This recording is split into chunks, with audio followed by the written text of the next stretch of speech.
بسم اللہ الرحمن الرحیم نحمدہ ونصلی علی رسولہ الکریم۔ میں بھکر کے انتہائی قابل احترام صحافی حضرات کا شکر گزار ہوں کہ انہوں نے وقت نکالا اور مجھے موقع دیا کہ میں ان کی وساطت سے قوم تک اپنا پیغام پہنچا سکوں۔ اس وقت ملک کا ہر طبقہ اضطراب کا شکار ہے، حکمرانوں کی داخلی ناکامیوں ہی کی وجہ سے نہیں بلکہ بین الاقوامی دباؤ کی بنیاد پر بھی۔ ہماری اسٹیبلشمنٹ اس وقت تمام یہاں جو موجود ادارے ہیں، انسٹیٹیوشنز ہیں، ان کے توڑ پھوڑ میں مصروف ہیں، قومی شیرازے کو بکھیرنے میں مصروف ہیں۔ دینی مدارس ہیں تو ان کے مسلمہ تنظیمات کے مقابلے میں نئے نئے بورڈز اور تنظیمات تشکیل دیے جا رہے ہیں، ان کو مراعات دی جا رہی ہیں۔ مراعات یافتہ مدارس کے بورڈ تشکیل دیے جا رہے ہیں، اور اس طرح سرکار کے کنٹرول میں مدارس کو لینے کے لیے دوسرے مدارس کو ترغیب دی جاتی ہے کہ وہ مسلمہ تنظیموں سے ہٹ کر حکومت کے بنائے ہوئے بورڈوں میں جائیں اور وہاں مراعات حاصل کریں۔ اس پر بھی ایک سنجیدہ رد عمل دینے کا فیصلہ کیا گیا ہے، اور انشاءاللہ العزیز 20 جون کو پنجاب کی سطح پر ایک بہت بڑا مدارس کنونشن لاہور میں طلب کر دیا گیا ہے۔ اس کے ساتھ ہی تمام تنظیمات مدارس دینیہ اور تمام مذہبی جماعتوں کا ایک آل پارٹیز بھی ہوگی، تاکہ ہم اجتماعی مشاورت کے ساتھ ان سازشوں کو ناکام بنا سکیں، اور پھر ساتھ ہی چاہے مدارس ہوں، چاہے مساجد ہوں، چاہے خانقاہیں ہوں، ان کے وقف املاک کو اپنے قبضے میں لینے کے لیے ایک وقف املاک بل لایا گیا ہے، جو سرتاپا قرآن و سنت کے خلاف ہے، آئین کے خلاف ہے، پاکستان کے موجودہ قوانین کے خلاف ہے۔ اس صورتحال میں حکومت کو کسی طرح ایسی قانون سازی کی اجازت نہیں دی جا سکی۔ پورے ملک میں بھرپور طور پر اس کے خلاف مزاحمت شروع ہو گئی، اور ساتھ ہی جیسے کہ آپ کو معلوم ہے کہ پاکستان ڈیموکریٹک موومنٹ وہ عوام میں واپس جا رہی ہے رمضان شریف کے تعطل کے بعد، اور 4 جولائی کو انشاءاللہ سوات میں تاریخ کا بہت بڑا اجتماع ہوگا، اور پھر انشاءاللہ العزیز 29 جولائی کو کراچی میں تاریخ کا انشاءاللہ عظیم الشان اجتماع ہوگا، اور جس میں عوام کو ایک پلیٹ فارم پر مجتمع کیا جائے گا، تاکہ ایک ناجائز، ناکام اور نااہل حکومت سے اس ملک کو نجات مل سکے۔ ملک معاشی لحاظ سے تباہ ہو چکا ہے، نئے بجٹ میں جھوٹ بولنے کا پروگرام بنایا گیا ہے، اور ایک جھوٹا بیانیہ بجٹ کے نام پر قوم کو دیا جائے گا۔ پاکستان کی معیشت جمود کا شکار ہے، اور آئندہ کئی سال تک بھی اگر یہ حکمران رہے تو جمود ہی کا شکار رہے گا۔ کورونا کی برکت سے کچھ پیسے ملے ہیں ان کو، جس پر یہ لوگ اترا رہے ہیں کہ ہماری معیشت بہتر ہو گئی۔ بنگلہ دیش اور انڈیا کے لاک ڈاؤن کی وجہ سے گارمنٹس کی برآمدات کے تمام آرڈرز اب پاکستان کو مل رہے ہیں، جس کی وجہ سے کچھ برآمدات میں فائدہ ہوا ہے تو اس کو یہ اپنی پالیسیوں کا حصہ بنا رہے ہیں. یہ مضحکہ خیز قسم کی بات ہے. اس طریقے سے اگر اس ملک کو، اور پھر آپ دیکھیں کہ اسٹیبلشمنٹ کو ابھی تک عقل نہیں آ رہی. گلگت بلتستان میں بھی انہوں نے مداخلت کر کے وہاں ان کی حکومت بنائی، اور اب کشمیر کے اندر بھی وہ مداخلت کر کے لوگوں پر دباؤ ڈال کر پی ٹی آئی میں شامل کر کے ان کی حکومت بنوانے کی طرف جانا چاہتے ہیں. پھر کیا ہم کس سے توقع رکھیں کہ کون ملک کو بچائے گا؟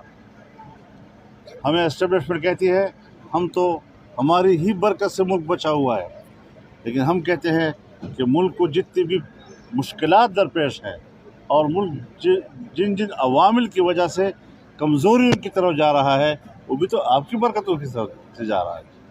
تو اس حوالے سے ملک کی سلامتی پر کوئی کمپرومائز نہیں، عوام کی فلاح و بہبود کے حوالے سے کسی قسم کا کوئی کمپرومائز نہیں ہے. ہم بالکل واضح پالیٹکس کر رہے ہیں، اور ہم اس ملک میں جس مقصد کے لیے پیدا ہوئے ہیں انشاءاللہ اسی مقصد کے لیے ہماری زندگی وقف ہے، اور اس کے لیے ہم آگے بڑھیں گے. اچھا، یہ پھر ایک دفعہ ہوائی اڈے دیے جا رہے ہیں، اس حوالے سے آپ کیا کہیں گے؟ پھر ایک ہم پاکستان کو قانونی نہیں بننے دیں گے کسی کے. افغانستان سے شکست کھا کر نکل جانے کے بعد پاکستان میں ان کو اڈے دینے کا کیا معنی ہوگا؟ پاکستان کی توقیر کا کیا بنے گا؟ اور جو ملک دشمن پالیسی جنرل مشرف نے بنائی تھی، آج حوالہ دیا جا رہا ہے کہ 2001 کے معاہدے کی بنیاد پر ہم ایسا کریں گے. پھر کر بھی نہیں سکتے، پھر تردید بھی کرتے ہیں. پھر پینٹاگون کہتا ہے کہ پاکستان نے بات مان لی ہے، ان کے پاس اتنی ہمت نہیں ہے کہ اس کو اون کر سکیں، پھر تردید بھی کر رہے ہیں. تذبذب کی حالت میں اسٹیٹ چل رہے ہوتے ہیں. اسٹیٹ کبھی تذبذب میں نہیں چل رہے ہوتے. صاف ستھری پالیسی ہماری ہونی چاہیے کہ ہم ایک آزاد ریاست ہیں. سربراہ پی ٹی کہ وہ عوام دوست ہوگا یا عوام دشمن ہوگا؟ گوبھی قسم کا ہوگا.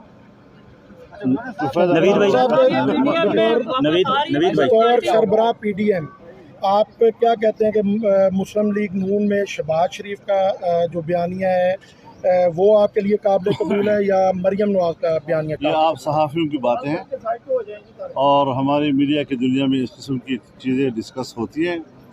ایک سیاستدان کی حیثیت سے مجھے کسی بھی پارٹی کے اندر جھانکنے کا کوئی حق حاصل نہیں ہے. ہم پوری مسلم لیگ کو ایک مسلم لیگ سمجھتے ہیں. جو بھی اس کا نمائندہ بن کر پی ڈی ایم کے اجلاس میں آئے گا، ہمارے فیصلے میں شریک ہوگا، ہمارے سلام کا. جی، پاکستان پیپلز پارٹی اور اے این پی جو آپ سے الگ ہوئی ہے، کہ آپ انہیں واپس لینے کی کوشش کر رہے ہیں کہ آپ واپس؟ اگر وہ اپنے کیے غلطی پر نادم ہیں اور وہ واپس پی ڈی ایم میں آنا چاہتے ہیں، ہم نے دروازے بند نہیں. عامر بھائی کریں. شوکاز نہیں بھیجا تھا، ہم نے ان کو کہا تھا کہ ذرا وضاحت کر دیجئے کہ آپ نے سرکاری بینچوں کا ووٹ لے کر کس طرح لیڈر آف دی اپوزیشن کا ووٹ جیتا ہے، کیوں کر جیتا ہے، ذرا پتہ ہمیں ہونا چاہیے اس کو.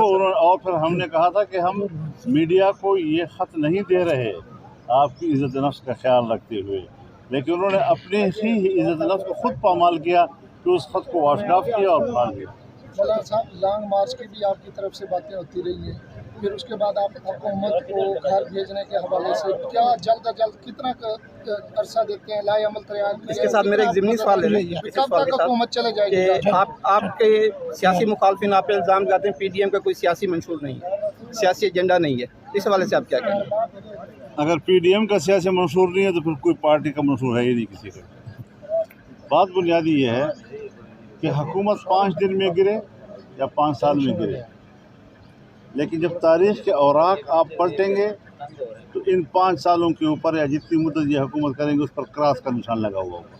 یہ پاکستان کی تاریخ کا حصہ تصور نہیں کیا جائے گا، یہ کالا دور تصور کیا جائے گا، یہ ناکام دور تصور کیا جائے گا، یہ عوام دشمن دور تصور کیا جائے گا، اور عوام دشمنی کی سیاست جو ہے وہ ہمیں قابل قبول نہیں. آزادی صحافت کے حوالے سے کیا آزادی صحافت کے حوالے سے حامد میر دیکھیے، صحافت تو ہم تو ہمیشہ آزادی صحافت کے قائل ہیں.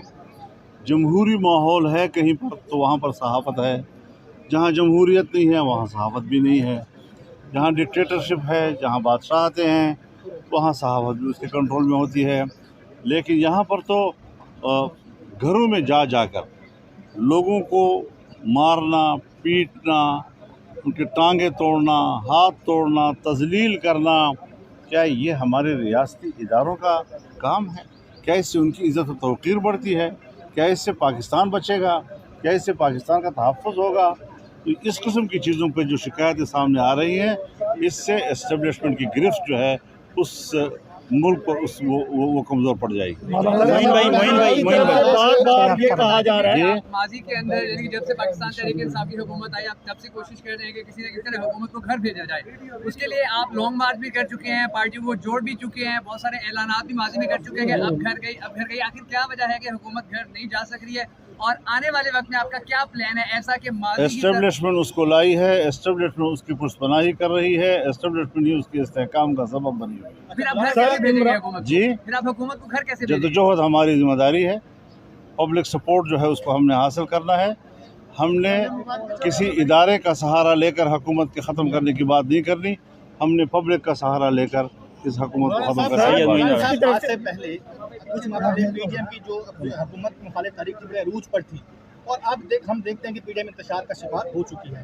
آپ کیا لگتا ہے آپ کو ایک دفعہ پھر پی ڈی ایم اس بھرپور قوت کے ساتھ وفاقی حکومت پر سیاسی حملہ کرنے میں کامیاب ہو سکے گی؟ انشاءاللہ العزیز جب 3 جلسے ہوں گے، ایک سوات میں ہوگا، ایک کراچی میں، اور پھر اس کے بعد اگست کے اندر اسلام آباد میں ہوگا، وہ اندازہ لگ جائے گا کہ عوام کا رد عمل کیا سامنے آتا ہے. بار بار وزیر اعظم کی طرف سے یہ کہا جا رہا ہے کہ اپوزیشن اسٹیبلشمنٹ پر زور لگا رہی ہے، اسے دباؤ میں ڈال رہی ہے کہ اس حکومت کو ختم کیا جائے. آپ کیا کہتے ہیں کہ وہ ٹھیک کہہ رہے ہیں، غلط بیانی کر رہے ہیں؟ کیا کہیں گے آپ اس پہ؟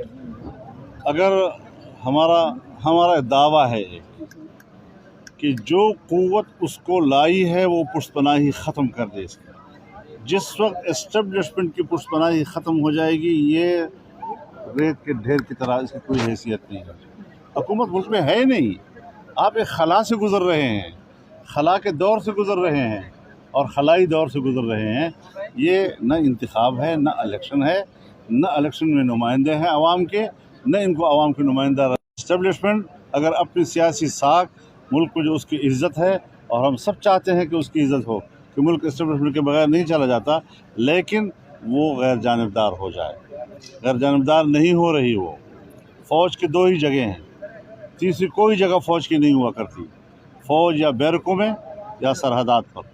یہاں پر پولیس کی طرح چوکوں میں کھڑی ہو گئی ہے، اور ایک ایک چیز کو وہ خود کنٹرول کر رہے ہیں. کیا فوج تو ہماری آخری سہارا ہوتا ہے. فوج تو آخری ایک ہمارا آپشن ہوتا ہے، اور وہ اگر آئے روز جو ہے چوک و چوراہوں پر پولیس کی طرح کھڑی رہے گی، کیا عزت توقیر اس کی رہ جائے گی؟ فلان صاحب یہ بتائیے پولیس کے مولانا یوسف جی نے جو حالیہ بیان دیا ہے، اس حوالے سے بطور مولانا آپ کا کیا موقف ہے؟ کیا اس نے بیان دیا کہ کوئی شادی کی ضرورت نہیں ہے، بغیر شادی کے بھی پارٹنر رکھا جا سکتا ہے؟ مولانا یوسف